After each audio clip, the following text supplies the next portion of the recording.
Imam Al-Ghazali said the real measure of your wealth is how much you'd be worth if you lost all your money. Imam Al-Ghazali reminds us that wealth is not just coins, cash, or possessions. True wealth is in character. If your bank balance drops to zero, would people still respect you? Would you still have wisdom, skills, trustworthiness, and faith?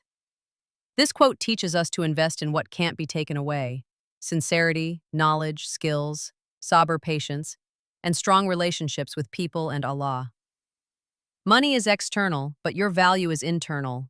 Build that. Imam Ibn Taymiyyah said, "Wealth is a blessing if it leads you closer to Allah, and a test if it makes you forget Him." This is a golden principle in Islamic finance. Money is a neutral tool. Its impact depends on how you use it.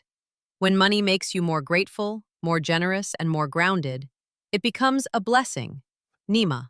But when it leads to arrogance, heedlessness, greed, or abandoning salah, it becomes a fitna, test. Wealth isn't the enemy. Heedlessness is. Always ask yourself, is this wealth bringing me closer to Allah or further away? Imam Malik said, "Wealth is not the problem. Love of wealth is." Islam allows, even encourages, earning, trade, and wealth. But the issue starts when we love wealth more than obedience, more than our salah, or more than the rights of others. Love of wealth can lead to cutting corners, lying, cheating, stinginess, or even abandoning the pillars of faith. This quote reminds us to guard our hearts. You can have millions, but your heart should still bow only to one. Umar ibn al-Khattab said, "Trade and do not become dependent on people." Umar pushed the idea of being financially independent. In Islam, dignity in work is better than begging. Dependence breeds vulnerability, while trade breeds dignity. If you can earn through honest means, do it.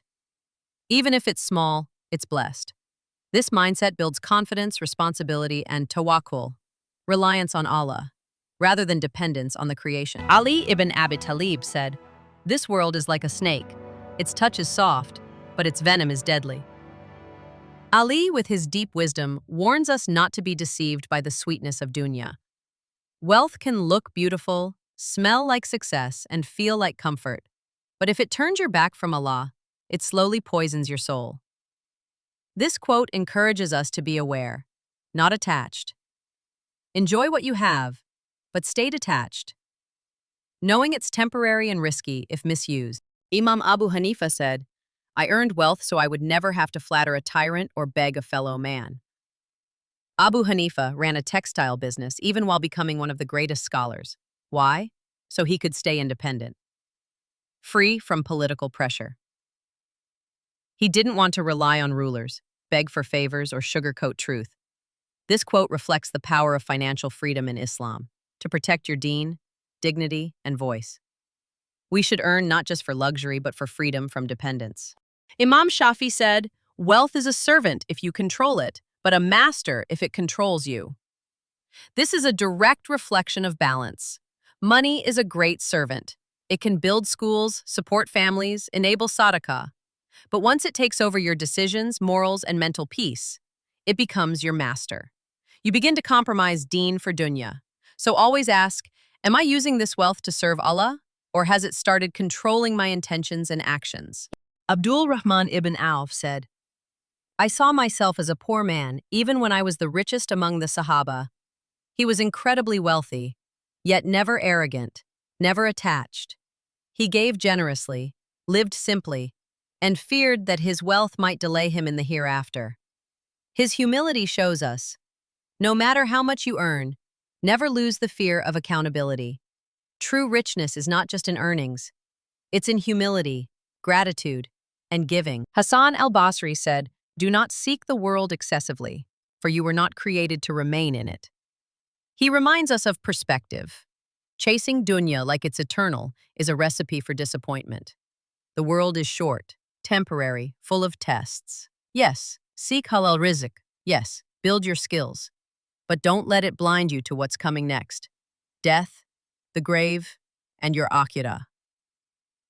Let dunya serve your deen, not swallow it. Ibn Qayyim al-Jawziyah said, "The love of money is the root of distraction. unless that money is spent in the way of the Creator. Money becomes a distraction when it consumes your heart. You begin chasing more, comparing more, and thinking of how to keep it instead of how to use it. But the moment you spend it in Allah's way, on family, charity, dawah, helping others, it becomes a form of worship. It's no longer a distraction. It's an investment in your akhirah. Wealth isn't haram, but obsession is. These quotes remind us to realign money with mission and income with intention. Earn halal, spend wisely, live with barakah, start with deen, end with dollars.